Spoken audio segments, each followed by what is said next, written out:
asistir a esta primera jornada, la jornada de tarde del viernes del sexto Movelec, el sexto Salón del Vehículo Eléctrico de las Islas Canarias, una iniciativa de Infecar y de Las Palmas de Gran Canaria que me parece realmente magnífica, porque bueno, cuando empezaron hace 6 años los coches eléctricos estaban comenzando a romper el cascarón. Ahora mismo se ha convertido en algo que es totalmente cotidiano y creo que están empezando a coger la ola de convertirse en una tecnología no simplemente de primeros early adopters o de gente fascinada con la tecnología, sino de gente que realmente está encontrando en el vehículo eléctrico una solución a sus problemas de movilidad.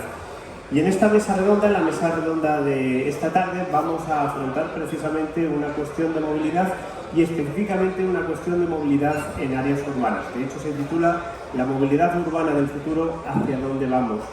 Para abordar este tema, vamos a tener con nosotros a 4 ponentes extremadamente distinguidos y sobre todo extremadamente especialistas, tanto en, por supuesto, movilidad eléctrica como en movilidad en general, como en proyección de la movilidad dentro de las ciudades, porque proyectar y mejorar la movilidad en una ciudad obviamente no es algo que se pueda hacer de hoy para mañana, sino que es una cuestión que tiene que ajustarse cuidadosamente para que la trayectoria sea correcta. Es un poco como intentar aterrizar un avión muy grande en una pista relativamente pequeña, ¿no? Tienes que asegurarte de que vaya en la dirección correcta. Voy a presentarlos brevemente, aunque a continuación ellos se van a presentar de forma un poquito más amplia y nos van a hacer una primera toma de contacto con cómo ven la movilidad del futuro en entornos urbanos. Voy a comenzar por Reyes Montiel.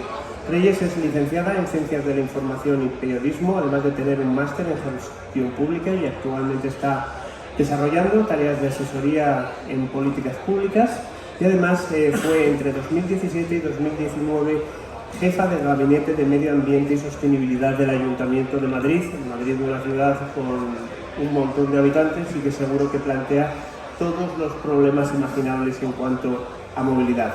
Nuestro segundo ponente es Heriberto Dávila, nacido en Teror, aunque ha desarrollado prácticamente toda su vida profesional y personal aquí en Las Palmas, licenciado en Geografía e Historia, director general de Movilidad y asesor técnico del Ayuntamiento de Las Palmas de Gran Canaria entre 2016 y 2021 y actualmente jefe de gabinete de la Alcaldía de Telde. Muchísimas gracias por estar aquí con nosotros. Voy a presentaros al tercer ponente, Manuel Sánchez. Manuel es licenciado en Ciencias Económicas y máster por el Instituto de Empresa en Automoción.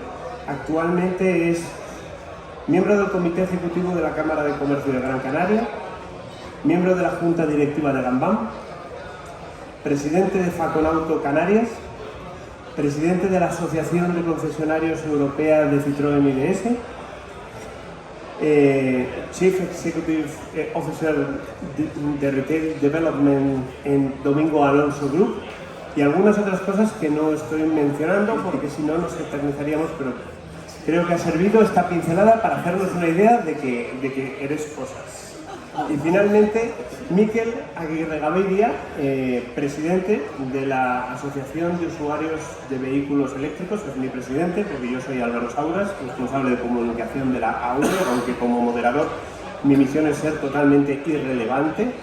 Y bueno, Mikel ha nacido en Bilbao, y eso significa que es un montón de cosas, claro, porque quien nace en Bilbao pues puede ser lo que le da la gana. Y es licenciado en Físicas, tiene estudios en Ingeniería Industrial, en Informática, un máster en Museología, ha trabajado en la Radio y Televisión Vasca en 5 departamentos diferentes del Gobierno vasco y, como he dicho, actualmente es presidente de AUVE. De manera que, si os parece, vamos a comenzar por Reyes y te paso tanto la palabra como el pasador de diapositivas para que nos des esta primera pincelada, enfoque de cómo ves la movilidad urbana del futuro. Pues muchísimas gracias por la invitación a la organización y muchísimas gracias por vuestra presencia, entre otras cosas porque yo pretendo hablar poco de vehículos eléctricos, porque para eso ya estáis vosotros, y sí hablar desde el punto de vista de la planificación de la movilidad y de la integración casi de los distintos modos de transporte. Yo en realidad soy, aunque me dedico a muchas cosas en la vida, soy una apasionada de las ciudades, me parece el espacio idóneo para las políticas de innovación, no solamente en movilidad, sino en diseño, en participación, en innovación o incluso en residuos, en las ciudades donde se plantean todos los retos de futuro y todas las crisis que tenemos, a los que tenemos que dar respuesta, y también es el ámbito donde tenemos varios perfiles. Hay días, bueno, en el mismo día podemos ser conductores, usuarios del transporte, podemos ser consumidores, podemos ser ciudadanos o podemos ser productores, ¿no? Entonces, yo, tal y como tenía pensado esta intervención, es un poco reflexionar sobre la movilidad y efectivamente luego mirar cómo encajan en todos los tipos de transporte. La presentación son una colección de imágenes que me ayudan también un poco a contar lo que quiero contar. Esta es una estación de metro de Múnich en pleno confinamiento. Es decir, cómo se quedan las ciudades cuando no nos movemos. Y en eso, en el año 2020, desde luego, nos ha dejado imágenes inéditas a la hora de ver espacios que siempre están llenos de gente, llenos de bullicio y con gente pues, en movimiento. Traigo aquí esta imagen porque una de las cosas que nos tenemos que plantear a la hora de plantearnos el futuro es cuánta movilidad necesitamos. ¿Necesitamos movernos tanto como nos movemos? En la pandemia hemos teletrabajado, hemos cambiado nuestros patrones de consumo, ¿queremos volver al nivel prepandemia? Todos tenemos que ir a trabajar todos los días al mismo sitio. Podemos utilizar la tecnología, lo que hemos aprendido todo este tiempo, para movernos menos, porque siento decirlo una seria movilidad, pero a mí me parece que el desplazamiento es como el residuo, el mejor es el que no se produce. Por lo tanto, uno de los retos que tenemos pendientes en esa movilidad de futuro es que igual tenemos que tener menos movilidad, pero más movilidad de calidad. Más movilidad en cuanto a personalización de movilidad, en cuanto a salud, en cuanto a respeto al medio ambiente. Con lo cual tenemos que reflexionar un poco si nos tenemos que mover tanto como nos movemos. Aparte de eso, yo creo que eso exige otra colaboración público-privada. Tiene que ser una colaboración público-privada en términos de satisfacer servicios. Tenemos que abandonar un poco el incrementalismo de cuanto más viajes tenemos, cuanto más usuarios tenemos, cuanto más coches vendemos. Tenemos que tener una relación un poquito más equilibrada, bueno, bastante más equilibrada con nuestro entorno, con la economía, con la sociedad, entender las cosas más a escala humana y reflexionar que la competitividad o la competencia no tiene que ser tanto en tanto que precios bajos, sino que cuando tienes mejor movilidad estás dispuesto o asumes que puede tener otro precio. Y también avisar que yo es que, precisamente porque vivo en una ciudad como Madrid, donde el atasco es permanente y donde los niveles de contaminación son bastante elevados, soy una absolutamente fanática del transporte público, soy muy talibán. Creo que el transporte público es quien tiene que ser el protagonista y que los demás medios de transporte tienen que ser complementarios. O sea, priorizar lo colectivo frente a la movilidad individual me parece que en ciudad evidentemente no se puede plantear en todos los sitios igual. No todos los sitios tienen las mismas necesidades de movilidad, ni todas las personas, aunque vivan en el mismo sitio, tienen las mismas necesidades de movilidad, pero me parece que la priorización del transporte público es fundamental y además me parece que es una cuestión que hay algunas veces que cuando se plantean el tema de las restricciones, parece que se va en contra de la libertad. En Madrid estamos muy acostumbrados a este debate, estamos henchidos de libertad y por lo tanto de contaminación, porque parece que se confunde el derecho a la movilidad con el derecho a ir en tu coche o la libertad de ir en tu coche. Yo creo que todos estos, la movilidad sostenible es una cuestión ideológica, es una cuestión casi de sentido común, de salud y de esto, priorizar al colectivo frente al individuo, ¿no? Otra cosa que me gustaría señalar con el tema de la movilidad es que es un proceso social. Hay mucha tecnología,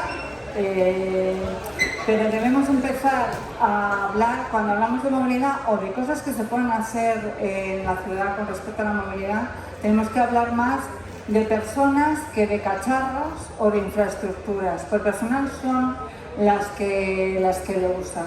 Y al final, en un proceso, incluso tecnológico, uno cuando lo implanta tiene que tener aliados y los tiene que trabajar.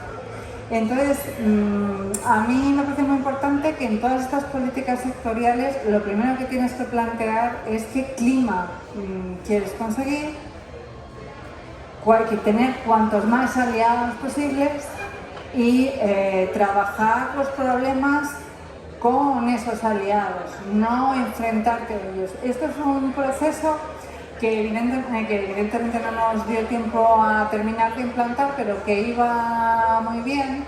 Y es que una de las consecuencias no solamente de la implantación de Madrid Central, sino de la regulación del aparcamiento, es que en las zonas, lo que se llamaba el efecto frontera, en las zonas del perímetro de la M30, la M30 es un anillo dentro de Madrid, pues la gente dejaba el coche hasta el mismo límite donde no se pagaba,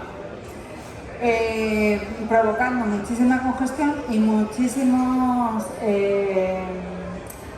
problemas para el aparcamiento de los residentes. Esto el Madrid Central no incrementó ese efecto, pero sí el aparcamiento de pago sí establece a lo mejor una serie de efectos fronteras dentro de fuera. Entonces intentábamos implantar unas zonas de aparcamiento vecinal en donde los vecinos tuvieran el aparcamiento asegurado como si fueran unos usuarios del servicio de estacionamiento regulado y dejar determinadas zonas para el aparcamiento, digamos, de fuera, de tal manera que sí se fuera modal y que la gente cambiara el coche por llegar a esas zonas en transporte público. Al final, nosotros pensamos que era más interesante hacer primero el proceso social, el proceso de participación, que la implantación de la política. Y la verdad es que sale muy bien, la gente estaba muy contenta. Yo creo que las paradas, las políticas de movilidad son más sostenibles cuanto más consenso social generan. Luego también tenemos que tener en cuenta de que las cosas tienen que ser intermodales, es decir, tienes que poder nunca. La mayoría de los desplazamientos, por lo menos en Madrid, no se va directamente de un sitio a otro sitio en un medio de transporte. Normalmente la gente tiene que hacer transbordos. Normalmente la gente tiene que llevar a los niños al cole y de llevar a los niños al cole tiene que ir a trabajar y volver a hacer el desplazamiento contrario. Entonces, precisamente esos procesos sociales y sobre todo los datos del día de los que podemos disponer en las políticas de movilidad nos hacen diseñar esas políticas de una manera más certera a la hora de encontrar las necesidades de los ciudadanos. En cualquier caso, yo creo que en el tema de la intermodalidad es en el tema en donde más se ha avanzado en las ciudades. No hay intercambiadores en los que solo se coja, por ejemplo, un medio de transporte. Lo que pasa es que también es verdad que aquí hay un riesgo muy importante y es llenar la acera de cacharritos, que no va en contra de nadie más que del peatón. Entonces sí es verdad que en el fondo, en todas estas políticas de movilidad, lo que hay es una negociación o una disputa en el espacio público, de quién es al final el espacio público. Tenemos muy claro, sobre todo la gente que venimos de la política municipal, que hay que quitar espacio al coche y dárselo a otros medios, pero eso no significa que los otros medios también tengan que invadir el espacio de las personas. Y ese me parece que es uno de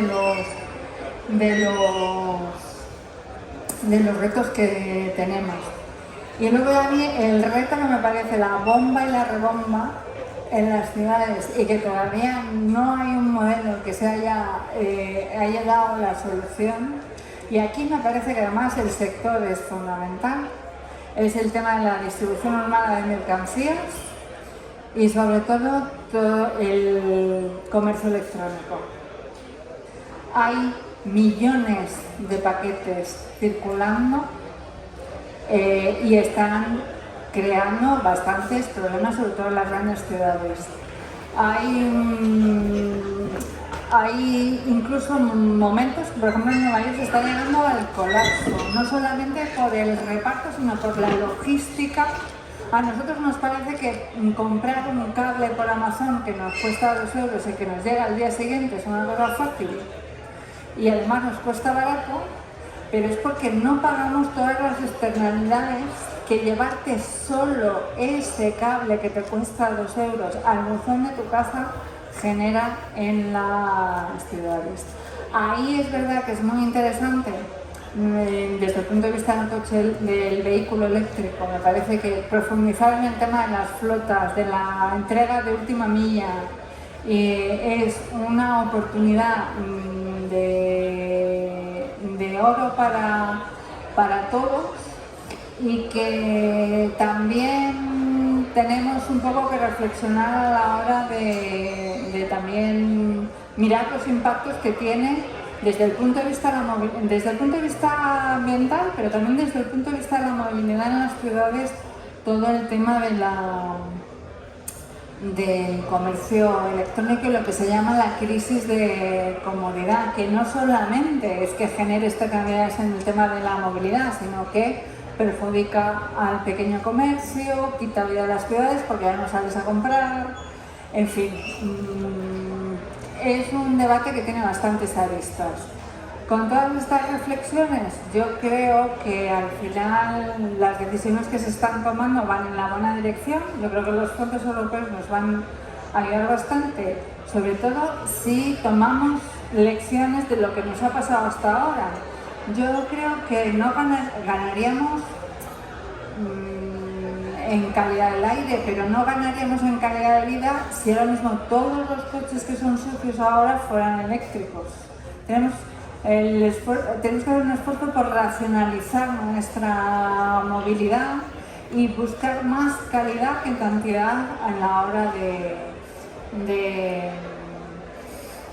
de pensar en nuestro modo de vida y en nuestra movilidad. Y yo lo dejaré aquí, me dejo a mis compañeros. Pues le puedes pasar el mando y la palabra, Heriberto. Pasa a la siguiente. Yo, si me permiten, ¿me voy a levantar o...? Creo que es lo mejor. Sobre todo porque además tú estás dando completamente la espalda a la pantalla y no gozas del privilegio de mirar Me cuesta más hablar sentado. Bueno, yo pertenezco al equipo de la ciudad de Las Palmas, del Ayuntamiento de Las Palmas de Gran Canaria. Perdón, en primer lugar, agradecer la invitación al Cabildo de Gran Canaria y FECAR por estar en esta jornada. Como decía, yo pertenezco a un equipo que se generó a partir de 2015 con un nuevo gobierno y que intentó llevar a otro puerto desde el punto de vista de la movilidad lo que era nuestra ciudad. Para mí va a ser más difícil posiblemente hablar porque todos conocen, o muchos de ustedes conocen lo que se ha hecho, por lo cual es mucho más valorable que otras opiniones que son algunas más abstractas, ¿no? de la ciudad en abstracto. Pero bueno, mi idea es, yo voy a pasar directamente, ¿no? Claro. Mi idea es intentar a través de lo que se ha hecho en Las Palmas enseñarles lo que yo creo que se puede hacer para mejorar la movilidad sostenible o la movilidad urbana en una ciudad, ¿no? Sí tengo que decir, o espero no liarme mucho con el tiempo, pero sí tengo que decir que en primer lugar el cambio que yo creo que todos ustedes empezaron a presenciar a partir del 2016 en la movilidad en Las Palmas de Gran Canaria no fue una idea del nuevo equipo de gobierno. Había un pacto que se llamaba Pacto por la Movilidad, que firmaron todos los partidos políticos, incluso algunos que no estaban en el consistorio, firmaron la Confederación de Empresarios, firmaron la universidad, firmó el movimiento ecologista, prácticamente el 95% de la sociedad firmó ese pacto. ¿Qué decía ese pacto? Básicamente lo que decía es que había que intentar hacer un transporte de alta capacidad en la ciudad, que la ciudad lo necesitaba por los volúmenes que había de movilidad, que había que hacer un diseño de red de carriles bici porque no existía, que había que hacer una reforma de la red de transporte colectivo, que Las Palmas, como todo el mundo sabe, es guaguas municipales, y que había que hacer un calmado de tráfico importante en la ciudad. Eso a grandes pinceladas. ¿Qué ocurre? Que una vez cuando el pacto es abstracto, cuando el pacto es algo que queremos que algún día llegue, pues todo el mundo está de acuerdo. Cuando las cosas se empiezan a implementar es donde empiezan las complicaciones y entonces ahí se empiezan a bajar de la guagua, nunca mejor dicho, pues partidos políticos que ven en la oposición una oportunidad, organizaciones que creen que se podrían hacer las cosas de distintas formas y es normal y es lógico en parte, ¿no? Y es un poco lo que ocurrió en Las Palmas, ¿no? Por hacer una pequeña introducción, ¿no? Yo creo que evidentemente la movilidad sostenible es un cambio de múltiple vía. O sea, yo creo que nadie, es un camino de múltiple vía, yo creo que nadie de su sano juicio puede pensar que solo se puede ir a través de una línea de cambio. No todo puede estar basado en el transporte colectivo, no todo puede estar basado en el coche eléctrico ni en la bicicleta, ¿no? Habrá que hacer pues distintas cosas a la vez. Algunos teóricos de esto de la movilidad le llaman al asunto de una forma que a veces es poco políticamente correcto, que es que si queremos hacer un cambio en la movilidad de la ciudad, hay que hacer un poco de política de palo y zanahoria. ¿Qué significa esto? Pues, digamos, tienes que darle un poquito de palo a la movilidad tradicional. ¿Cuál es la movilidad tradicional? Pues la movilidad individual en coche, que es para lo que se han hecho nuestras ciudades, un 80%, y tienes que dar zanahoria al resto. Claro, si tú das palos al coche individual, pero no posibilitas alternativas al resto de las posibilidades de movilidad, no tiene sentido, ¿no? Y en este sentido, en Las Palmas, pues lo que hicimos, lo que creo que se puede hacer en otras ciudades, es intentar ir en 4 líneas. Con la idea de participación, que siempre la gente pide más, sobre todo cuando la obra ha empezado, cuando hacemos un proceso de participación en los ayuntamientos un año antes para saber por dónde tiene que ir el carril bici, no va nadie, ni las asociaciones de vecinos quieren ir, ni nadie se presenta. Se presenta la gente cuando ya la obra acaba de empezar y le pasa por delante de la casa, porque cuando un año antes dice vamos a hacer carriles bici, todo el mundo aplaude, pero cuando le pasa por delante de la casa, ya ahí empezamos a tener problemas.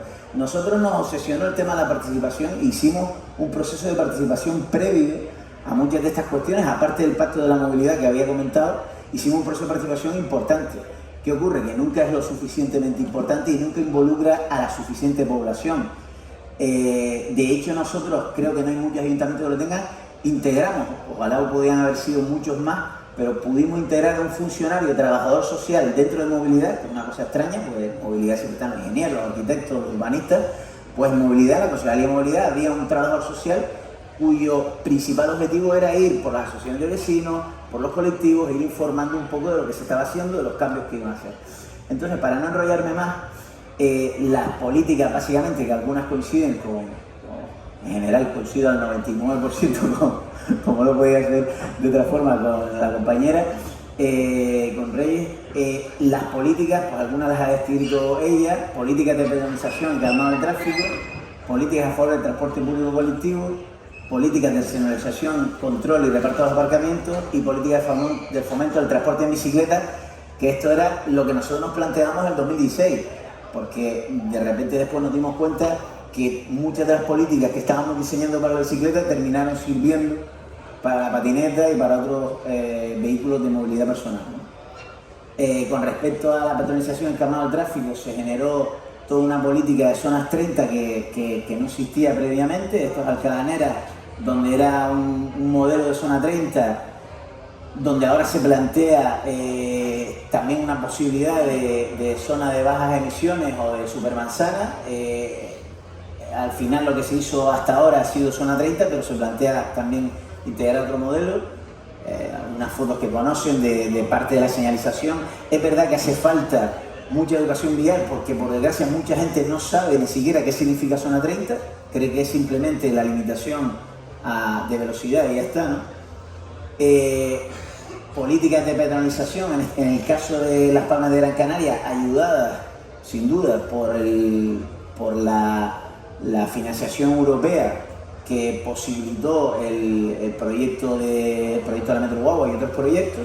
En este caso, pues algunas de estos cambios que yo creo que todo el mundo más o menos conoce, la calle Galicia, Messi López y otras, ¿no?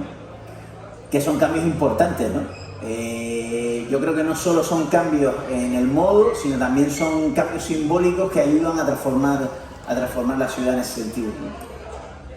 Esto es lo que comentaba la supermanzana. Yo creo que más o menos, por no dilatar mucho la conversación, casi todo el mundo conoce lo que es la supermanzana. Es un tema que se ha trabajado en Las Palmas más teóricamente que prácticamente, pero que yo creo que para las ciudades grandes y para las ciudades medias, como podría ser Las Palmas, es fundamental. Básicamente restringir en cierta medida el uso del coche privado y crear, digamos, grandes manzanas. Nosotros aquí le llamamos mini manzanas porque las nuestras son más pequeñas, pero bueno, después resulta que lo pones en Twitter y te ponen a parir porque dicen que no saben lo que es, ¿no? Pero bueno, o sea, mejor utilizar la nomenclatura que todo el mundo conoce, ¿no? Esto es, bueno, algunos diseños de supermanzana por la zona también de Alcalá de Henares. Y después, esto que es inevitable, se generó, en Las Palmas había mucha denuncia, sobre todo en barrios periféricos, de la velocidad del vehículo. Por desgracia, a mí no me gusta, ¿no? Pero al final, por desgracia, una de las soluciones que te queda para restringir la velocidad, en el caso de esta calle, se dedicaban, esto es en la zona de La Paterna, se dedicaban a hacer carreras viernes y sábado por la noche, y llegaron a matar a un niño de unos 6 años que estaba cruzando la calle a las 9 de la noche. O sea, carreras de coches y de motos, ¿no?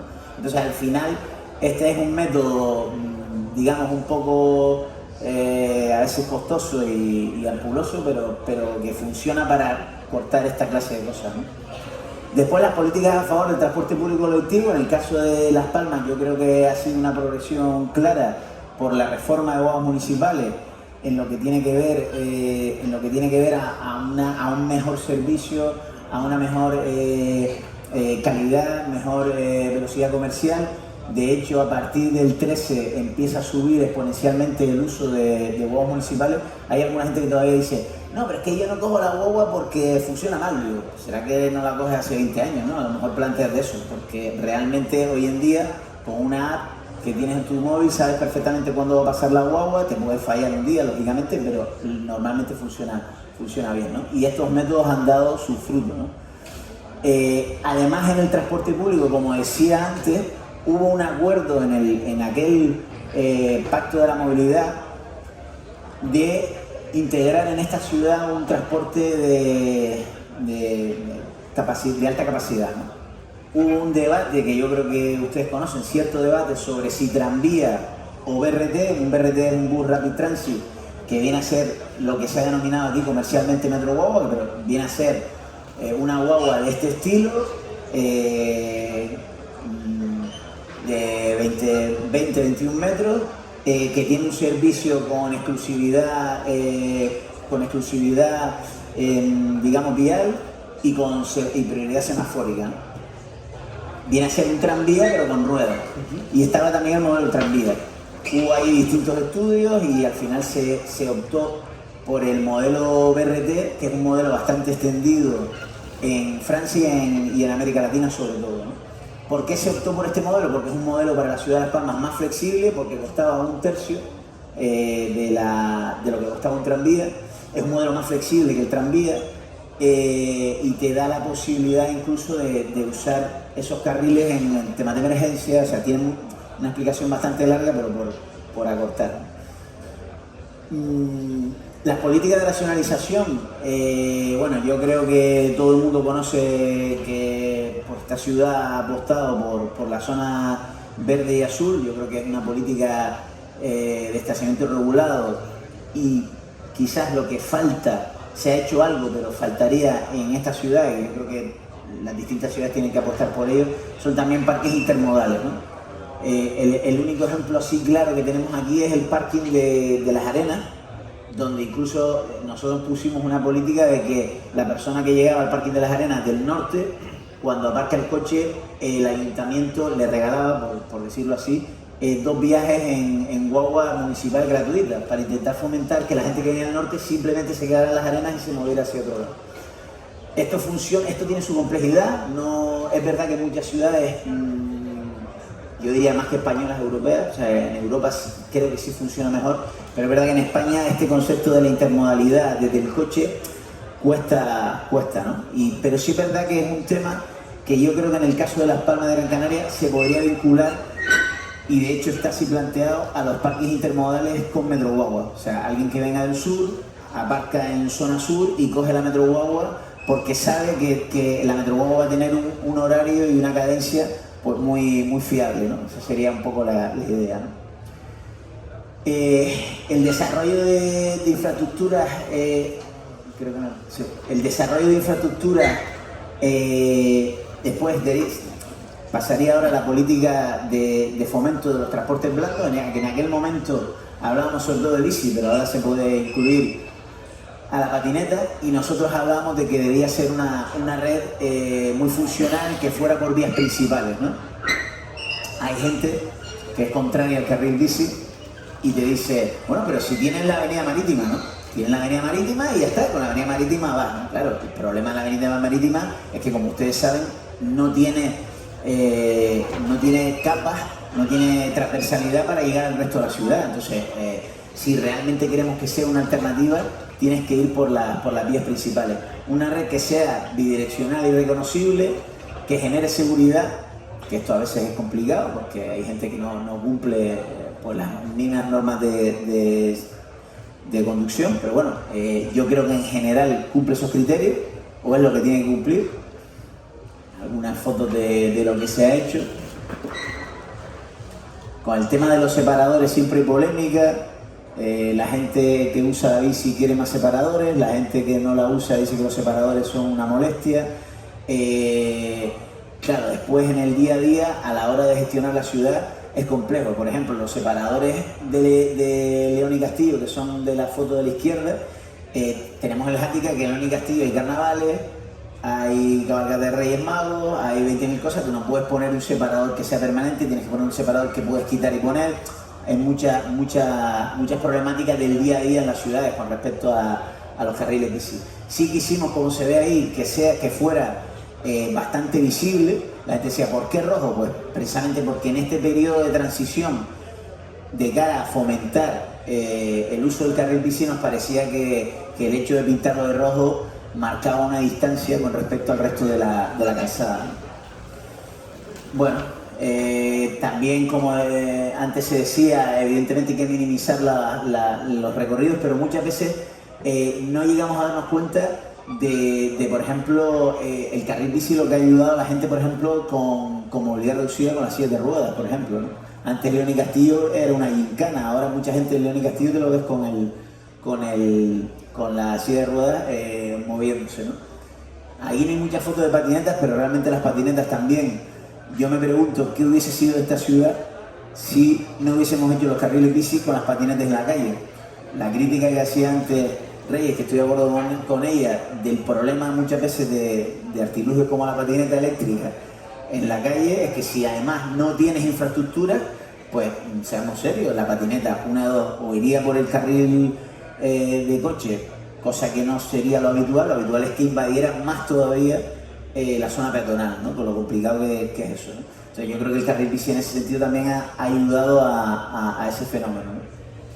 Y bueno, dentro de la política de bicicletas, el sistema público de bicicletas, que yo creo que ha sido un éxito en nuestra ciudad, digo éxito porque, por ejemplo, en otras ciudades tiene unos niveles de vandalismo absolutamente catastróficos, por ejemplo en Londres, que por cierto es la misma empresa, Nextbike, que esta empresa alemana, que ahora la compraron una empresa estadounidense, por cierto, cosas de la globalización, y la ha comprado una empresa de patinetas, Tiger creo que se llama, la empresa de patinetas esta una de las más importantes a nivel mundial, ha comprado Nextbike, y Nextbike nos dice que los niveles de vandalismo en Las Palmas curiosamente están bajo mínimo. Esto lo decimos aquí porque estamos entre amigos, porque si esto lo dice, no lo solemos decir o no se solía decir en la prensa, porque después a ver si hay alguien que se lo toma como un reto, ¿no? de día.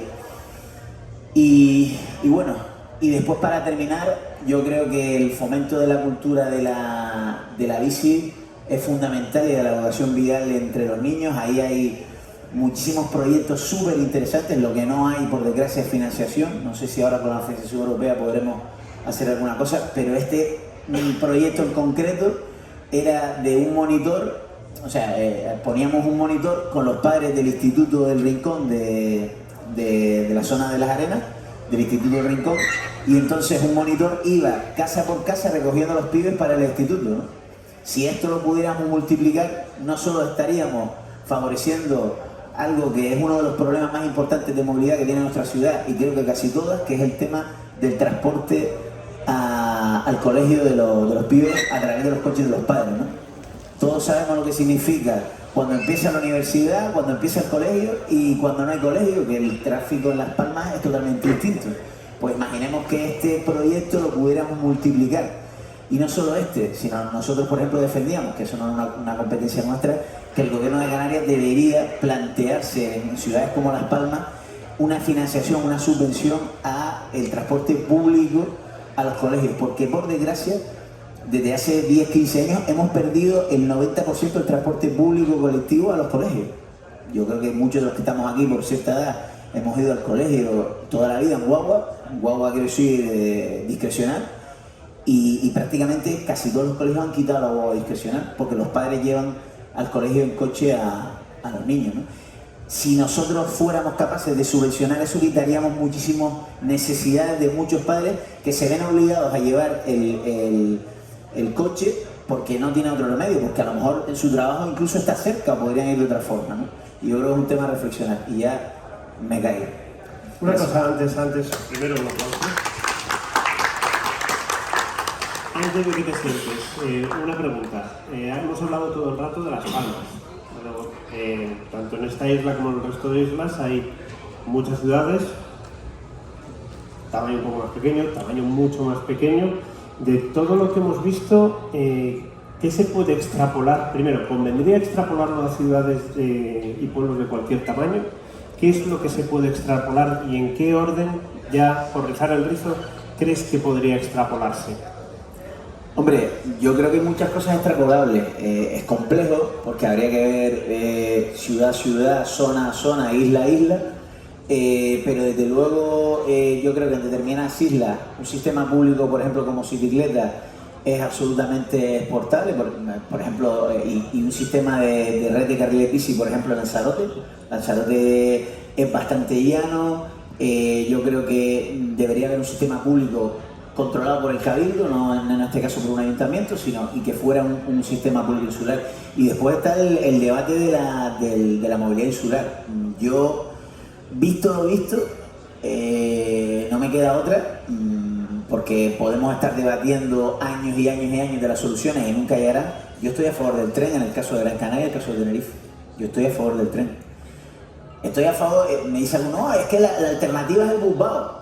Vale, pero hagámoslo, porque el problema es que llevamos en un debate eterno sobre el busbao y el tren y nunca llega a ninguna de las dos cosas, ¿no? Entonces, yo en el caso de Gran Canaria, que es el que más conozco, creo que el tren es una buena opción, y desde luego ahí habría que implementar todo lo que estábamos hablando de parking intermodal, de otras alternativas que sean intermodales con el tren para llegar a determinados barrios, ¿no?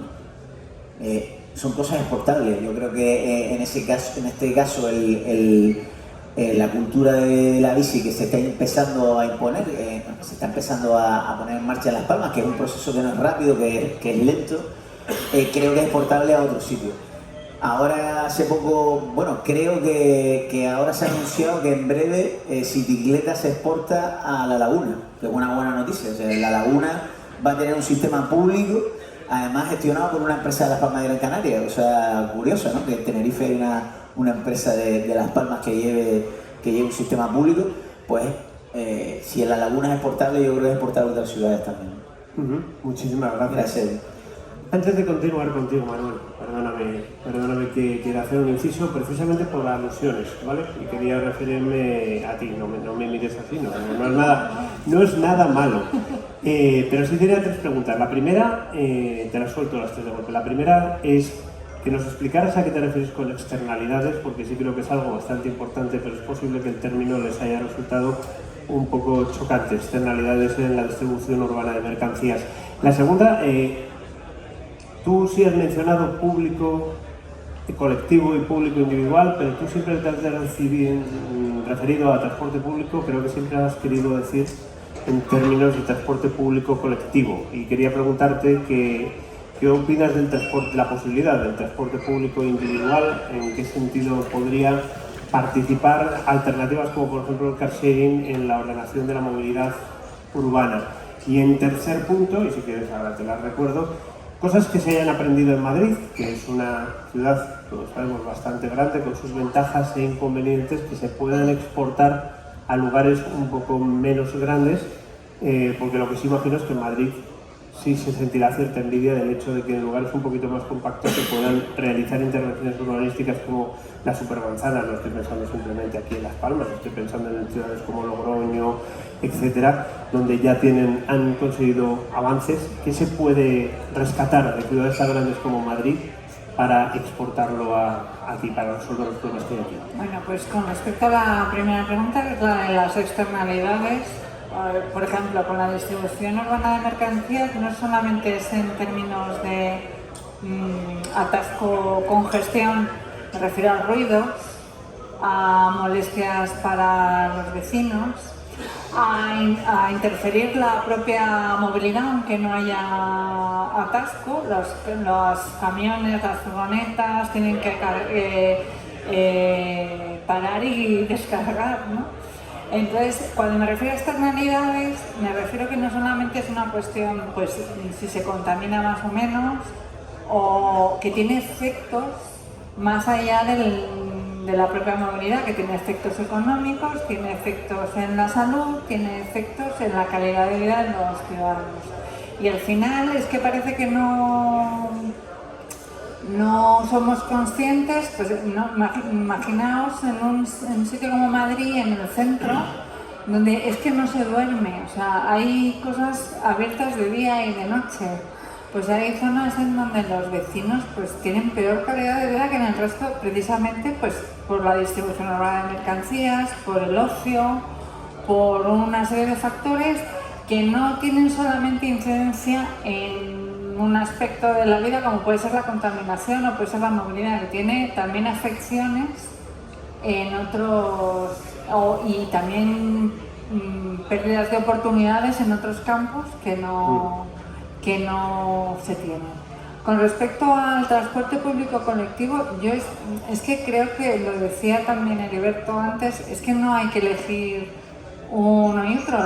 Yo, por ejemplo, soy fundamentalmente usar el transporte público colectivo, pues por ejemplo, como la concepción del transporte que tenemos en Madrid, o sea, todo va al centro, para ir al barrio de al lado tienes que ir al centro, y salir otra vez en el barrio donde quieres ir. Pues yo, por ejemplo, también soy usuaria del car sharing, o sea, y además en Madrid el car sharing, la condición es que sea eléctrico. Hay otras ciudades en las que no es eléctrico, ¿no?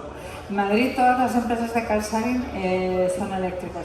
Yo creo que todos son complementarios. Lo que pasa es que yo sí creo que hay una jerarquía de soluciones que van las primeras, las que solucionan a más gente.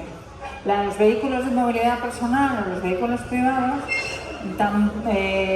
tienen que tener su sitio y estar integrados en un sistema de movilidad, pero por ejemplo las personas mayores normalmente bueno, tienen que estar estupendas para ir, no se atreven ni están para ir en patinete. O sea, quiero decir, creo que hay que poner primero las soluciones que integran a más gente y más perfiles, y luego ya ir descendiendo. Y por ejemplo en Madrid, pues es que yo creo que en casi cualquier parte de la ciudad tienes cercanía, o sea, hay tren, hay metro, hay bici pública, hay patinetes, hay car sharing, es decir, y la realidad de la gente es que vas cambiando todo el día en función de por qué te mueves, de por qué, o sea, qué razón hay detrás de ese desplazamiento, en función de tus necesidades. Yo a lo mejor pues puedo en un día coger el metro,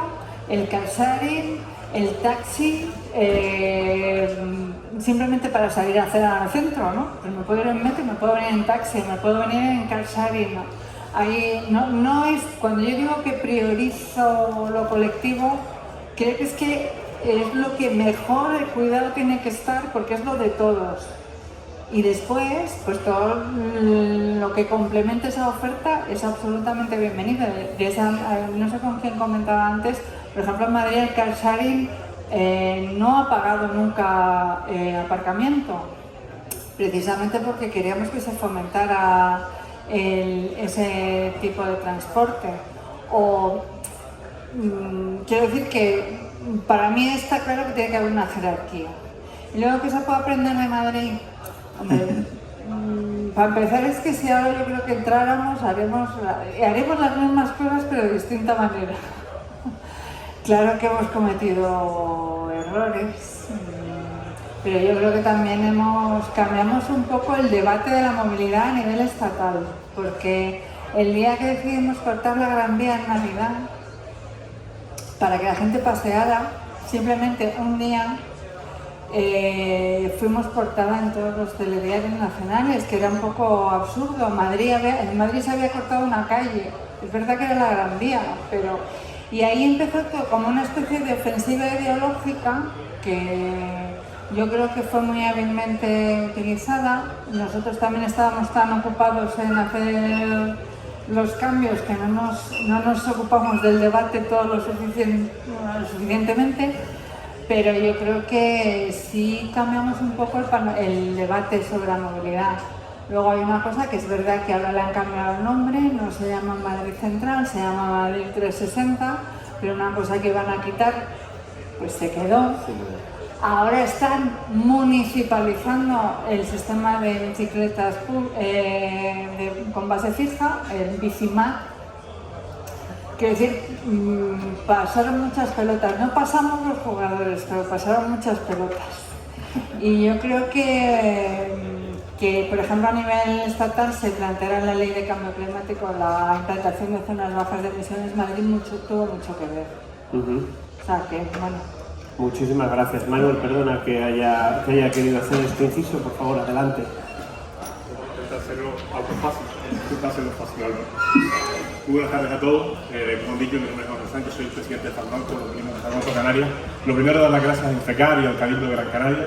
Y al Cabildo de Gran Canaria no solo por hacer este tipo de eventos, al Cabildo de Gran Canaria hay que dar las gracias por apostar por la movilidad eléctrica, por apostar por un nuevo modelo. Y en eso aquí tenemos a Raúl García Abril, al que su trabajo y su encomienda desde este grupo de gobierno del Cabildo, hay que darle las gracias porque está siendo un protagonista y está haciendo lo que a veces en política se queda en un papel. Raúl, tú lo estás convirtiendo en realidad. Y a los usuarios de vehículos eléctricos le tenemos que dar las gracias, de verdad. Bueno, es un privilegio estar en esta mesa. Reyes, soy un admirador del trabajo, de verdad, con Heriberto, ¿qué decir? Porque nosotros somos los malos de la tele, nosotros somos los que vendemos los coches. Tú escribes sobre lo que nosotros hacemos, pero sabes que en las ciudades somos los malos, somos los que no queremos transporte público. Parece que no somos ciudadanos, cosa que no es cierta. Y compartirlo hoy con Heriberto y con Reyes, para mí a nivel personal es un privilegio, porque estoy con dos personas que han cambiado muchísimo la fisonomía, uno de mi ciudad, al cual estoy eternamente agradecido, y la otra ha dado un paso que quizás las zonas de bajas emisiones, que ahora veremos un poquito, también te lo debemos un poco al trabajo de tu equipo. Miquel, ¿quién es? dos personas aquí, a Germán Giles y a Carmelo Santana, que no puedes tener mejores embajadores, de verdad. Son, estoy seguro, los dos mejores delegados de España. Trato mucho con ellos y son unos cracks. Y bueno, yo he dividido esto de una forma, pues en 4 bloques. Las zonas de bajas emisiones, no podías dejar de hablar de ellas porque tenemos a Reyes aquí y te va a sonar lo que vas a ver, pero a la vez vamos a ver si podemos clonar a algún Heriberto y a alguna Reyes para que esto se solucione. Porque está claro que Heriberto se nos ha ido de la ciudad, se nos ha ido a otra gran ciudad, pero no lo tenemos aquí ya. Y aquí Reyes, pues bueno, pasaron las pelotas y los jugadores. Estuvimos aquí, ¿no? Hablaremos de las regulaciones de los tipos de movilidad, de una cosa muy importante que Faconauto Canarias fue pionero, que es la electroeducación. La electroeducación con un programa llamado Ruta 2035, y cuando lo planteamos nos dijeron que estábamos poco menos que locos, pero es que teníamos la coctelera perfecta para hacerlo. Teníamos una comunicadora de vicepresidenta ejecutiva, que la tenemos aquí, que es Yara de León, de primer nivel. Nosotros la sacamos de ese mundo y la metimos en el mundo del coche, y le metimos el coche en vena, coche, la movilidad, y teníamos luego la necesidad de educar, de poder transmitir todo eso. Que Reyes, que fue protagonista en Ruta, que fue entrevistada, fuimos a Madrid, fue el programa a poderla entrevistar y teníamos que contarlo. Entonces eso lo llamamos electroeducación. Pero todo esto luego hay que llevarlo también a la parte económica, a la realidad económica de nuestra tierra. La realidad económica de nuestra tierra es la que es. Y ahora veremos luego un gráfico que, bueno, que nos va a hacer llevar los pies al suelo. Pero vamos a empezar, como decía, por las zonas de bajas emisiones y las diferentes restricciones. Como pueden ver, no sé si lo pueden ver ahí, la restricción primera que se nos ocurrió fue una cosa de la DGT, que yo sé que algunos están de acuerdo, otros no, es muy polémica. Creo que hay una trampa enorme. Han permitido que coches circulen por el perímetro de Madrid que no tienen que estar circulando, los más híbridos, porque son realmente, le han permitido dar vida a un producto que no cogía las condiciones de lo que perseguía, que son las etiquetas de la DGT. Luego, en zonas de bajas emisiones, bueno, pues de los 150 y tantos municipios, faltan 149 a día de hoy por definir las zonas de bajas emisiones, cómo van a ser. Por eso decía que necesitamos a Heriberto, necesitamos a Reyes, para que nos ayuden, gente como ellos, a definir esto. Estamos en octubre, me atrevo a decir que estamos en 2023. El 1 de enero se activan nuestras zonas de bajas emisiones. Todavía en Canarias están todos esos municipios. Le van a permitir que se los vea Arona, Arrecife, Granadilla Arona, Las Palmas de Gran Canaria, como te llamo de menos, Heriberto, San Bartolomé, San Cristóbal de la Laguna, Santa Cruz de Tenerife, Santa Lucía de Tirajana y Teldo. Todos tienen zonas de bajas emisiones, ninguno ha presentado su plan. Hoy creo que es 7 de octubre de 2022, esto entra el 1 de enero de 2023. Por eso digo que a veces en política hace falta gente, como decía antes de Raúl, que traspasen lo que está en el papel a la realidad. Que no digo que no lo hagan todo, pero hay una gran parte que se están olvidando. Porque esto de las zonas de bajas emisiones, ya hemos visto que el resultado es muy positivo. Entonces, bueno, pues, ¿cómo va a quedar esto? ¿Cómo vamos a ir si a día de hoy, a falta de apenas 2 meses, estamos en esta situación? Y luego ya por último, hay asociaciones de usuarios o personas, o como antes decía Reyes, me ha gustado mucho esa expresión, pasar las pelotas a las personas. Bueno, pues aquí tenemos un claro ejemplo. En Barcelona se creó una zona de bajas emisiones que se consideró lesiva, agresiva, la podemos llamar como queramos, pero que llegó el Tribunal Superior de Justicia de Cataluña y la anuló. No sé si, yo no voy a criticar si lo hizo con buen criterio o con mal criterio, no soy yo quien para juzgar lo que hacen los jueces, para eso ese es el trabajo de ellos. Pero lo que está claro es que este es otro frente abierto, es otra situación que nos encontramos donde, o sea, pues estos señores hacen un trabajo, la ciudadanía, como decía antes Heriberto, el 95% se queda de acuerdo en un trabajo y luego llega una demanda y todo ese trabajo se paraliza. Y claro, lo pongo como ejemplo porque cuando hablamos de zonas de bajas emisiones, de electromovilidad, de movilidad ciudadana, de movilidad urbana, de ciudades, de zonas de 30, de esto que hablamos, de todo lo que nos contaban antes, los dos verdaderos especialistas que son ellos dos. Claro, todo esto luego llega allí y todo ese trabajo, ese equipo se hunde, se va a la miseria. Se va a la miseria porque han visto que todo ese trabajo no va. Y de esto a veces no se habla. Y no se habla de todo el trabajo que se tiene detrás. Luego nos encontramos con otro problema, la regulación. Aquí tenemos dos responsables, dos personas que han sido responsables municipales. Llegamos al ayuntamiento, hablamos con el ayuntamiento. Luego hay movilidad cabildicia, vamos a llamarlo así. Luego hay carreteras autonómicas o diputaciones. Luego hay carreteras nacionales. Luego hay autopistas privadas. Y ¿Qué regulación aplicamos en cada sitio? Pues nos vemos con una normativa un poco tal. Y luego la normativa municipal, por eso la destaco ahí. Yo quiero que cada ayuntamiento sea muy independiente. Pero tú lo acabas de decir, Álvaro. ¿Qué se puede extrapolar? Vamos a buscar puntos comunes. Vamos a buscar puntos de sinergia y de trabajo común. No hagamos que cada uno invente. Vamos a ayudarle. Para mí los más listos del mundo, y se lo confieso, esta es una cosa personal, son los chinos. No inventan nada, pero lo copian todo de maravilla. Pues vamos a copiar de los que saben. Vamos a hacer las cosas que ya funcionan. No queramos hacer cosas que... Aquí es que somos diferentes. Yo, mire, por mi experiencia nacional, cada vez que voy a algún sitio y tal, siempre me dicen lo mismo. Es que aquí no, eso aquí no funciona. Es que aquí somos diferentes. Salgo de España y dicen, no, es que aquí no funciona. Vas a una comunidad autónoma, aquí no. Bueno, pues vamos a copiar de lo que ya funciona. Y luego hay que aprender en las ciudades, y antes lo apuntabas tú, Heriberto, a coexistir con la nueva movilidad. Patinete ahora es movilidad. Pero ojo, un señor caminando por la calle es movilidad también, ¿eh? Cuidado, movilidad humana. Quiero decir, vamos a aprender a coexistir todos nosotros. El coche, la bicicleta, y lo más importante de todo esto, que cada uno decida en cada momento lo que quiere utilizar. No le obliguemos a condicionar. Hay que defender lo público. Yo soy un gran defensor de lo público. Y más de la colaboración público-privada. Pero vamos a coexistir todos. Tenemos que abrir hueco a todo. Yo estoy seguro que, antes ponía Heriberto el ejemplo de Huevos Municipales.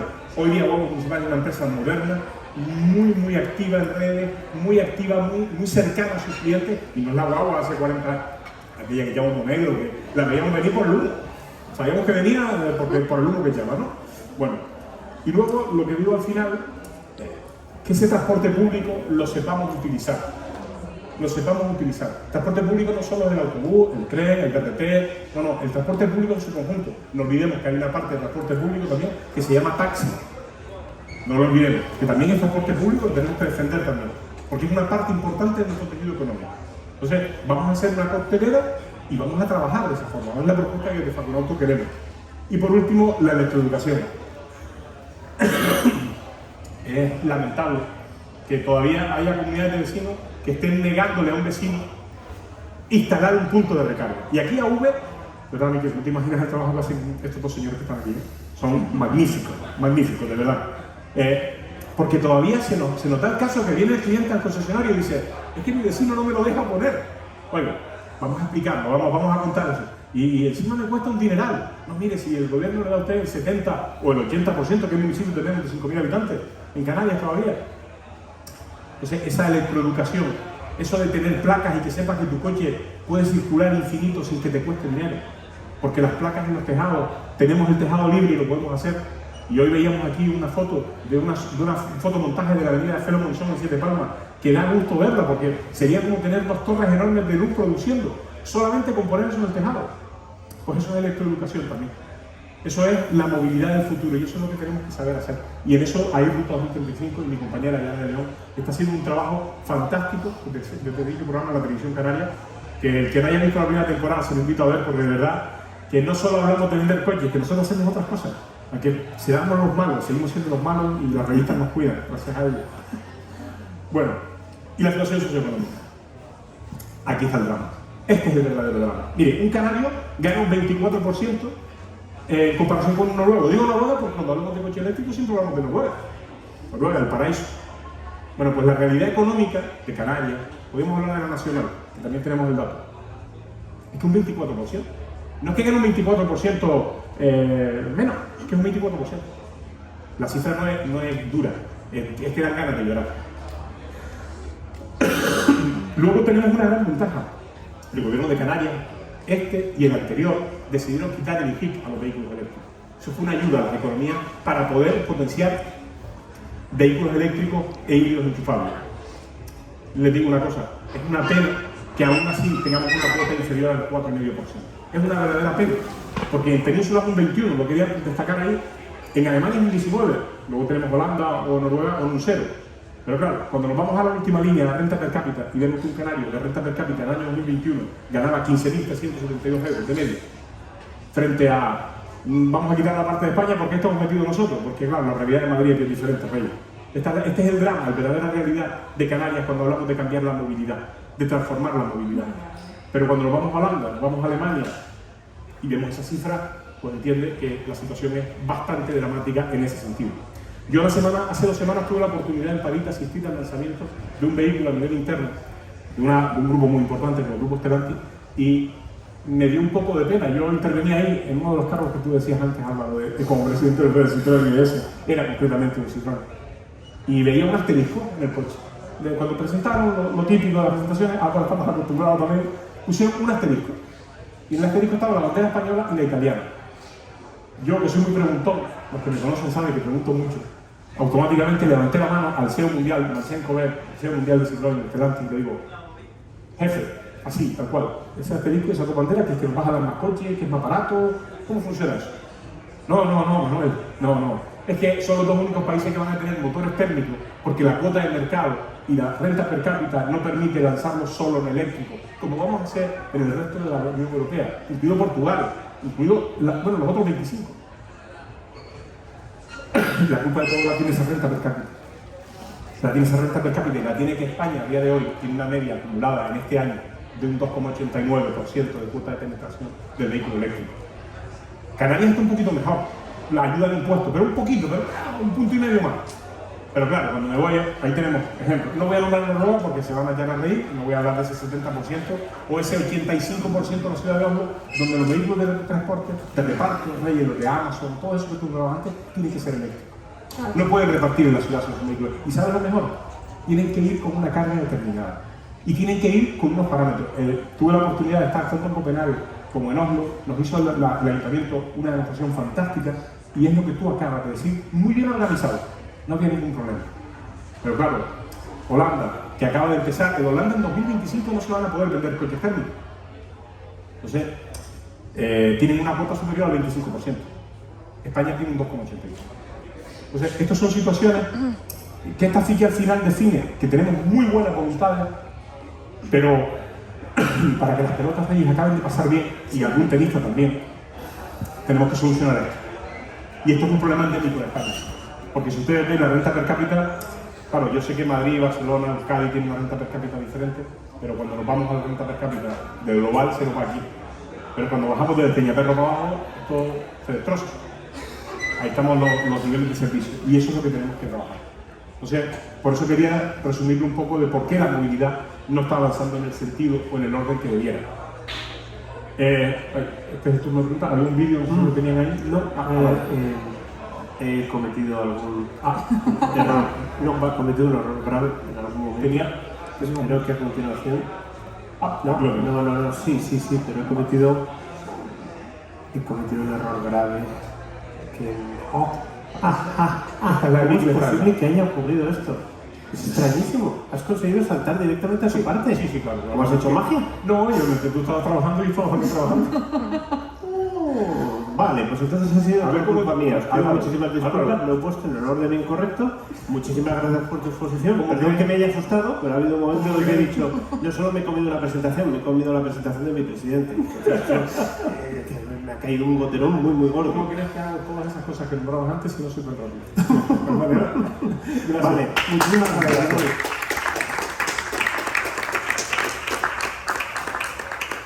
No sé si levantarme se me ha llenado el estómago.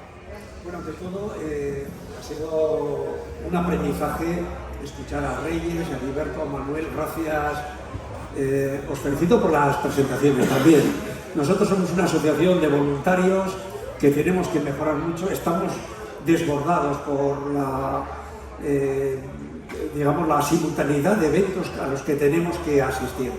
Pero AV, ante todo, es, aquí un poco quién somos, pero AV es una asociación que tiene ya 7 años de recorrido, tiene 5.100 socios, estamos creciendo muy rápidamente en los últimos meses y es verdad que nuestra tarea es una organización sin ánimo de lucro, sin cuotas, es favorecer la transición hacia el vehículo eléctrico.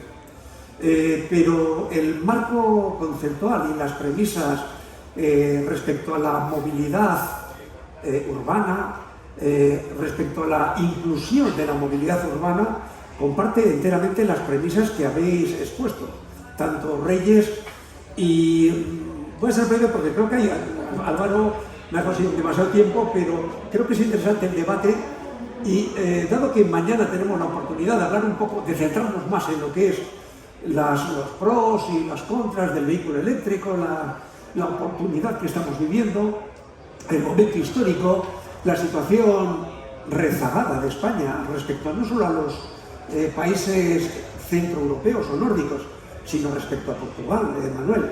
Portugal tiene una renta per cápita que es menos del 20% que la media española y nos duplica el vehículo eléctrico.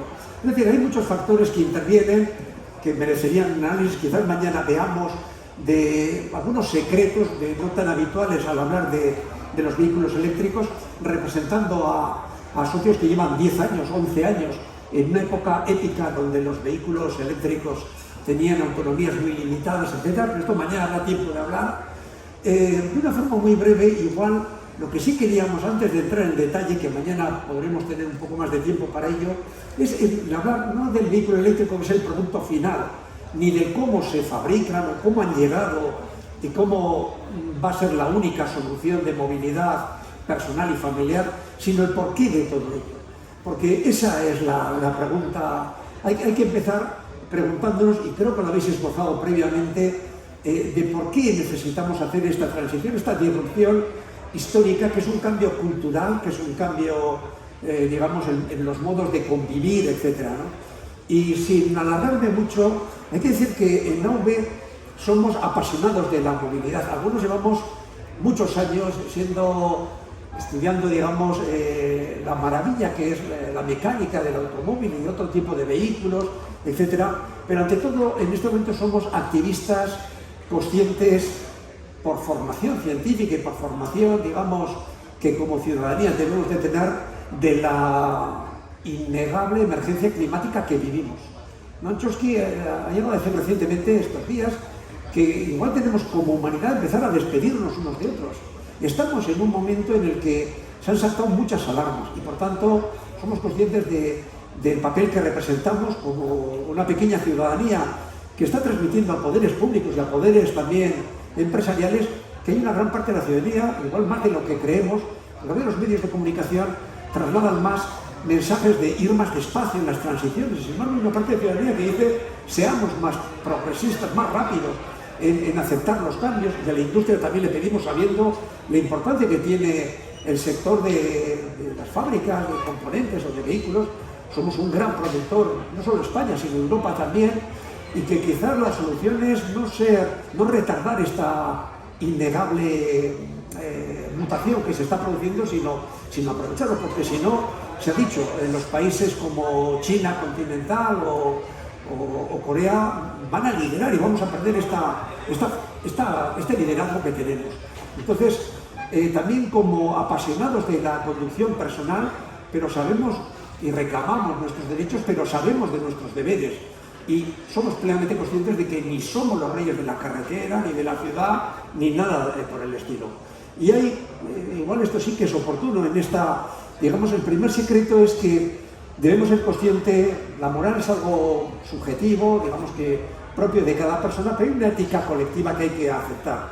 Y en esta, lo habéis dicho muy bien, Heriberto, y está dicho de otra manera, pero lo han expresado con más precisión, igual anteriormente Reyes, en esta pirámide de la movilidad, sobre todo urbana, pero también de la interurbana, hay una prioridad de los peatones.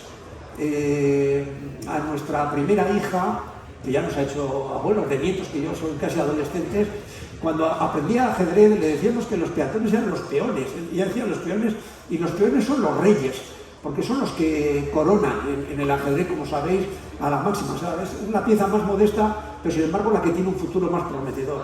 Y entonces, en esta prioridad, ante todo hay que reconocerla a los peatones, y por tanto hay que ir a modelos que se han citado muy bien, de estas estos macrobarrios, estas macromanzanas, donde sea posible esa vida, incluso en ciudades muy grandes y demás. Y luego están los ciclistas, están también esos vehículos de movilidad personal que han irrumpido y que van a tener presencia, pero siempre pensando en la globalidad de necesidades de personas con movilidad reducida, con personas con limitaciones, y todos los tenemos. Y luego, por supuesto, el transporte público. Pero también el transporte público se puede reivindicar que sean cero emisiones, porque nos estamos envenenando, porque estamos matando la posibilidad de que como planeta, y de momento es el planeta A único que tenemos, entonces en ese transporte público estamos siendo exigentes con esta transformación, y lo estamos logrando ante muchas instituciones. Y lo mismo también sabemos que otro elemento de prioridad es esa distribución urbana, porque también es necesaria para poder convivir, pero también poniendo esos límites que se han mencionado muy bien. Os felicito por las gráficas, ¿no?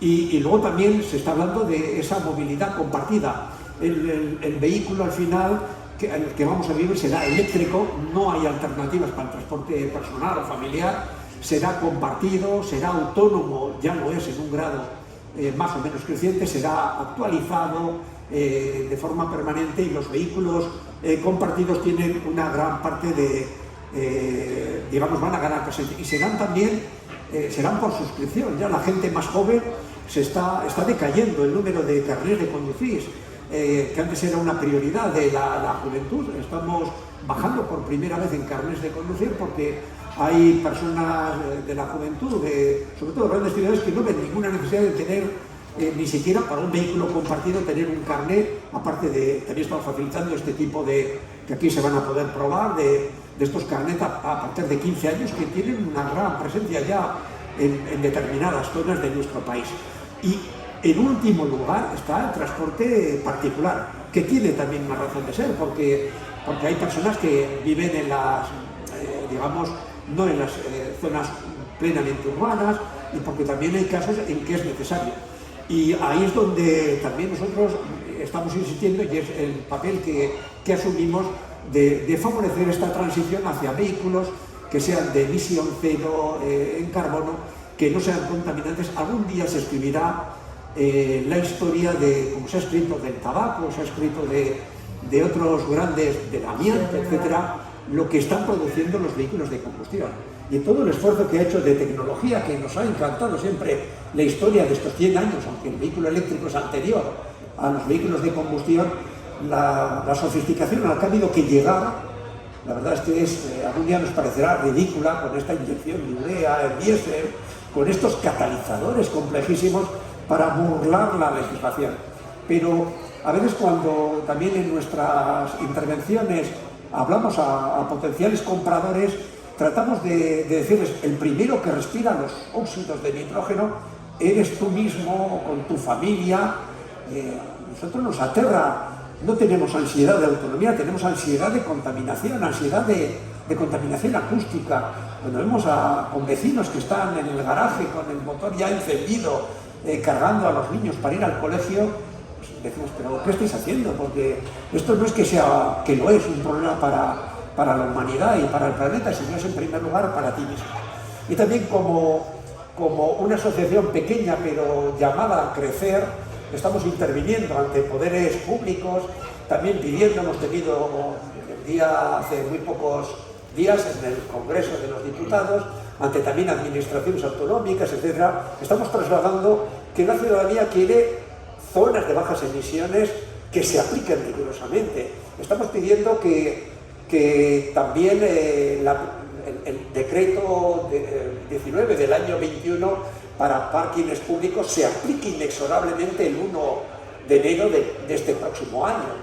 Y también estamos viendo con preocupación que ya el gobierno, también por la dificultad de hacerlo, porque son procesos complicados que involucran a muchas personas, ya se está hablando de, bueno, vamos a prorrogar, y que se ha extendido que ese régimen sancionador pues no se va a aplicar, y creemos que es un error, porque consideramos, y somos una gran parte de la ciudadanía los que pensamos, que retrasar lo inevitable no conduce más que a una situación donde va a ser más grave que peligren puestos de trabajo, que peligre también la propia salud. Las alergias, no es el momento de hablar aquí, pero que en nuestra infancia, nuestros hijos, hijas, nietas, nietos, todo esto depende de esta combustión, que algún día la veremos como algo a eliminar. Y esta crisis también energética que estamos viviendo, pues nos obligaría a ser exigentes en todo esto. Entonces, básicamente, bueno, hay poco tiempo de hablar, pero Pero bueno, os animamos por último, ahora si me permites, a asociaros a OB. No requiere, queremos que la ciudadanía que esté interesada en favorecer esto, que quiere informarse debidamente, pues pueda asociarse, y es muy fácil de hacerlo, y os invitamos a ayudarnos a trasladar este mensaje. Gracias. Muchísimas gracias, Mito. Cuando he dicho dejarlo, no quería decir deja de hablar, quería dejar esa transparencia, porque si pasas a la siguiente, entonces Manuel entra en el día de la marmota y podemos eternizarnos. Desgraciadamente, en el caso de Heriberto, no puede estar con nosotros más tiempo, de manera que si quieres abandonarnos, lo que yo pediría es un enorme aplauso para él, porque además ya es un enorme esfuerzo de hacerlo para estar hasta esta hora con nosotros. Nosotros también vamos a ir terminando, pero antes de afrontar la recta final, quería haceros una pregunta muy sencilla. Bueno, no, en realidad es una pregunta complicadísima, pero bastante manida. Aplicar estas modificaciones sobre ciudades obviamente requiere un plazo de tiempo considerable. Todo lo que nos ha estado contando Heriberto se ha hecho en aproximadamente 5 años. Continuamente se habla del plazo de 2035 para la desaparición de los vehículos con motor de combustión, por lo menos de su venta, etc. ¿Cómo veis las ciudades en el año 2035 o cómo os gustaría verlas? ¿O cuál es vuestra estimación más realista sobre cómo va a proceder la implantación tanto de las políticas como del cambio de costumbres de los compradores de vehículos, como el cambio de costumbres de los usuarios de los vehículos eléctricos, que al fin y al cabo son para los que trabajáis ambos dos, tanto los usuarios de vehículos eléctricos como los usuarios en general, que son los ciudadanos? ¿Cómo veis esto para el año 2035? Comprendo que sacar la bola de cristal, Yo es que pero a cambio podéis soñar. soy incapaz de imaginarme el mundo el año que viene, con todas las cosas que han pasado últimamente. Desde la pandemia para acá no paran de pasarnos cosas, ¿no? Pero yo creo que, bueno, no es que sea optimista, yo es que soy activista. Y entonces creo que hay que empeñarse y hay que seguir. Y lo que creo que sí es verdad que hemos pasado hoy el primer momento más duro, que es el de la resistencia al cambio. Yo creo que ya, independientemente de debates políticos que se puedan dar, yo creo que todo el mundo asume ya que el camino es este. Puede ser más concreto en cuanto a la intensidad y a la velocidad, pero yo creo que eso hace 4 o 5 años no estaba tan claro. Y yo no sé si se van a cumplir los calendarios, pero sí estoy convencida de que se van a acercar si no pasan cosas extraordinarias. Otra cosa es que no trabajemos para que sea para todos, quiero decir. Nosotros tenemos que tomar conciencia de que somos nosotros los que tenemos que hacer el cambio, porque si no hacemos nosotros el cambio, nos van a hacer el cambio. Y bueno, en todo cambio hay problemas, pero también hay oportunidades y debemos estar abiertos a todas ellas. Una de las cosas que además nunca hablamos, porque siempre nos quedamos sin tiempo, porque hablamos en los procesos, es en las oportunidades que se abren. Hay una cosa que a mí me parece que desde la política, desde la economía, desde la sociedad, hay que repensar y pensar en cómo podemos aprovechar la oportunidad. Yo creo que económicamente hay que plantearse que el ahorro es una ventaja competitiva en el mundo del mañana.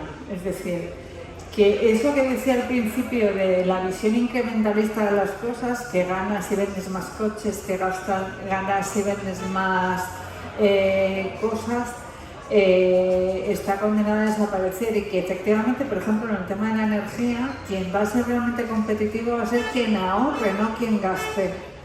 Y eso hay que traducirlo a modelo de negocio, y eso es una de las tareas que tenemos por delante, y sobre todo es que creo que vamos a tener, si somos capaces de aprovechar esas oportunidades, vamos a tener mucha más calidad de vida. Manuel, muy rápidamente, yo creo que su idea es no vender más, sino vender mejor. ¿Cómo lo ves Exacto. tú? No, el problema no es ese, el problema es que vamos a tener menos propietarios y los mismos conductores. Pero hay una cosa muy clara, va a ser movilidad eléctrica. ¿Y qué me baso para ello? La semana que viene tenemos el Salón Internacional de París, más importante de Europa, año sí, año no, que se celebra en Alemania. Bueno, pues en ese salón el 90% de las novedades son eléctricas. ¿Qué va a ocurrir? Que el lineal se va a desabastecer de vehículos térmicos. ¿Por qué? Porque progresivamente la normativa lo va a ir endureciendo y eso va a hacer las ciudades más electrificadas. Ahora, vamos a tener menos propietarios, que es lo que yo creo que está, la oportunidad que está queriendo transmitir Rey, y vamos a tener los mismos conductores, quizás menos, porque también es verdad que hay menos interés, pero sí vamos a tener lo que se dice menos movilidad personal propia. Y eléctrica, eso sí, sin duda. ¿Y Miquel? Bueno, poco que añadir, igual que también se ha mencionado antes, la propia pandemia ha enseñado que ya se teletrabaja en gran medida, ha venido para quedarse, que también con efectos negativos, pero también se telecompra y en gran parte los vehículos particulares o familiares va a quedar más para el tiempo de ocio. O sea, hasta ahora en gran medida son para trabajar hace falta todavía en muchas ocasiones vehículos particulares, pero esto va a cambiar. Y eso va a significar también otra manera de utilizar con suscripción para un fin de semana un vehículo igual pequeño, en otra ocasión un vehículo más grande, etcétera. Son formas muy distintas. Y este cambio va a ser más rápido de lo que se prevé. No solo, es verdad que hay una legislación europea que marca unos plazos, pero ya desde organizaciones como V en Portugal y la V se va a añadir, queremos que se adelanten esos plazos. Y los propios, conocéis bien desde las asociaciones de productores como Gambar y demás, que cada vez va a ser más difícil ofrecer vehículos accesibles de combustión, porque cada vez son menos rentables, que van a desaparecer, con lo cual la movilidad eléctrica va a venir muy rápida. Y otras alternativas también del vehículo de hidrógeno, que tiene su cabida para transporte pesado y demás, no va a estar, o sea, la única fórmula de movilidad personal y familiar va a ser puramente eléctrica. Y también hay que decir, en el sentido de que, y desde AV, aunque tenemos muchos socios con híbridos, enchufables, que en este momento lo mejor es no cambiar de coche si no es necesario, aprovechar, reutilizar bien el coche, y en todo caso cuando haya que tomar la decisión, el gran riesgo es comprar en este momento o decidirse por un vehículo de combustión. Y en AV también está muy bien elegido, aunque el nombre tiene muchos años, hablamos de vehículos también de dos ruedas, otro tipo de vehículos que empiezan a tener cabida en AV, y hablamos también de usuarios. Has mencionado, Manuel, taxistas, conductores.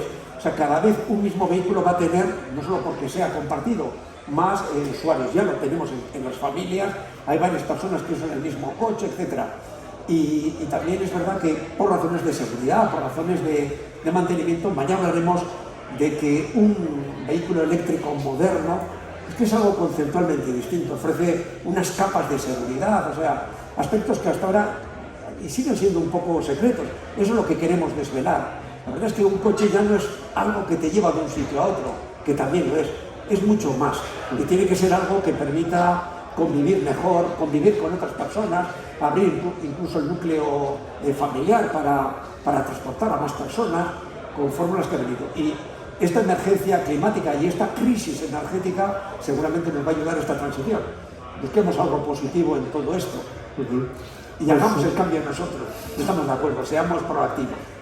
Vale, pues antes de terminar, lo primero que quiero hacer es daros muchísimas las gracias por haber estado aquí con nosotros, por compartir todo vuestro conocimiento. Si además compartes conmigo el pasador de diapositivas, lo primero que quiero hacer es invitaros a darles un fuerte aplauso.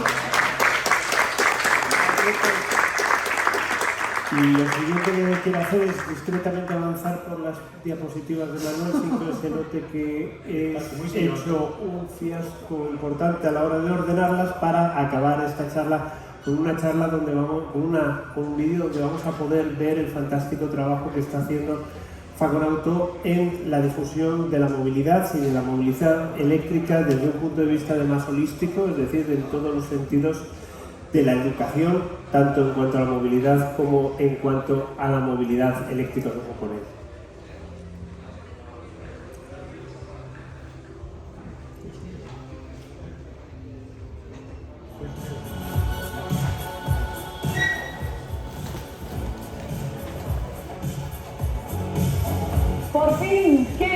alegría de volver a verles. Hoy comenzamos la segunda temporada de Ruta 2035, ya saben, el programa sobre movilidad sostenible de Televisión Canaria. Nuestro objetivo, comprender y recorrer con ustedes el camino que nos va a llevar a la descarbonización del transporte público y privado y que va a suponer un nuevo modelo de movilidad que también va a transformar nuestro entorno.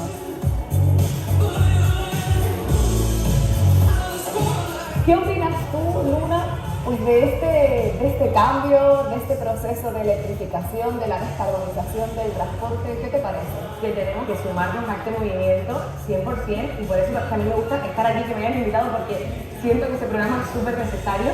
Dentro de nada estoy enchufando el coche.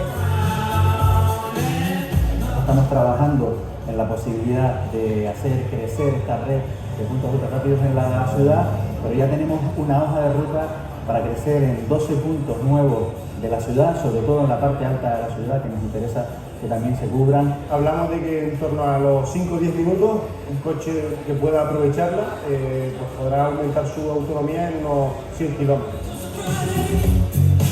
Los vehículos con motor térmico tienen infinidad de piezas que hay que mantener, hay que hacerles cambios, sustituciones de lubricantes, hay que hacer un montón de procedimientos que en un vehículo eléctrico nos podemos ahorrar.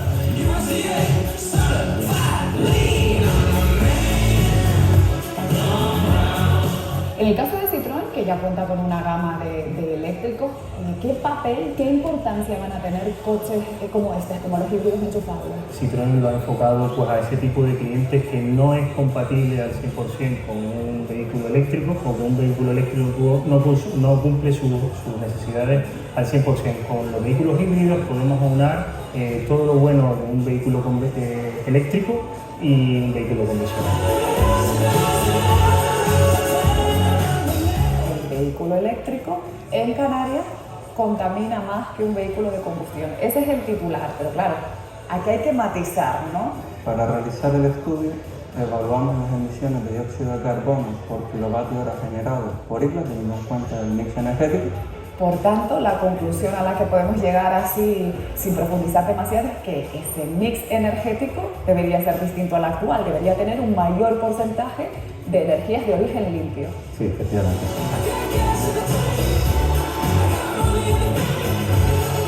¿Qué opinas tú de todo este cambio, de esa evolución hacia un transporte, bueno, pues más sostenible y de llegar a esa meta, un transporte 100% libre de emisiones?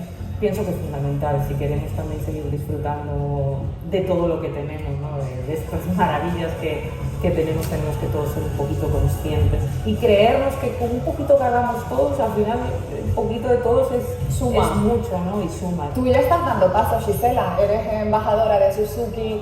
Sí, y además la verdad que estoy orgullosa, ¿no? de que Suzuki, de que Femotor apueste por eso, está apostando con los coches, está apostando también con la moto eléctrica, están comprometidos y que vamos en la misma línea, ¿no? La filosofía al final es la misma, de ser sostenible, ¿no? de aportar un poquito a la sociedad.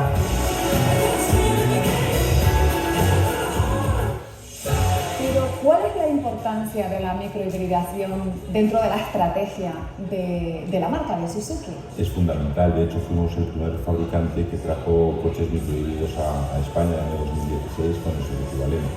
A partir de ahí la estrategia estaba basada en intentar reducir emisiones lo máximo posible, intentar mejorar consumos y gracias a eso nos hemos posicionado como una de las marcas líderes en microhibridación en cuanto no a ventas, pero sí en cuanto a la implantación en España.